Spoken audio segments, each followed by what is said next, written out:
May Day సందర్భంగా మీ అందరికీ May Day శుభాకాంక్షలు తెలియజేసుకుంటా ఉన్నాను. రాష్ట్రంలో ఉన్నటువంటి శ్రామిక సోదరులందరికీ కూడా మేడే శుభాకాంక్షలు తెలియజేస్తున్నానండి. ఈ పథకం పెట్టినప్పుడు ఉపాధి హామీ కూలీలు అని చెప్పి పిలిచేవాళ్ళం మనం. రాష్ట్ర వ్యాప్తంగా కూలీలు అన్న పదం కాదు, అది సరైన పదం కాదు.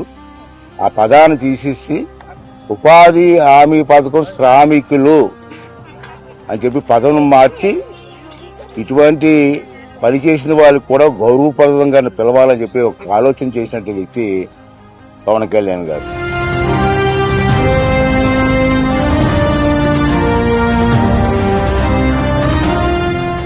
అందరికీ మేడే శుభాకాంక్షలు.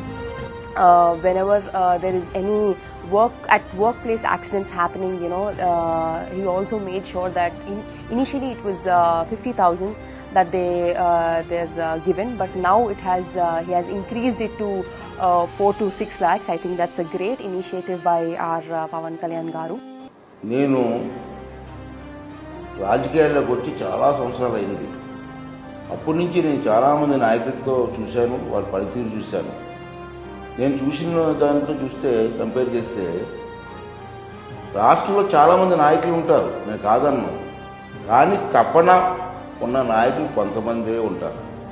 అటువంటి వారిలో పవన్ కళ్యాణ్ గారు ఒకరని చెప్పి నా తాలూకు భావన. ఇంకేంటంటే అతను చేస్తున్న కార్యక్రమాలు ఒక తపనతో చేస్తున్నారు. ఏదో ఒకటి చెయ్యాలన్న తపన అతనిలో కనబడుతుంది. ఈ రాష్ట్ర ప్రజలకి, ఈ శ్రమజీవులకి, ఈ గ్రామ స్థాయిలో ఉన్నటువంటి రోడ్లకి అన్నీ కూడా ఏదో చేయాలని తపన నాకు కనబడుతుంది. అటువంటి తపనున్న నాయకుడు చాలా అరుదు నేను చూసిన వాళ్ళలో. అటువంటి నాయకుడు మనకు లభించడం మనందరూ అదృష్టంగా భావించాలి.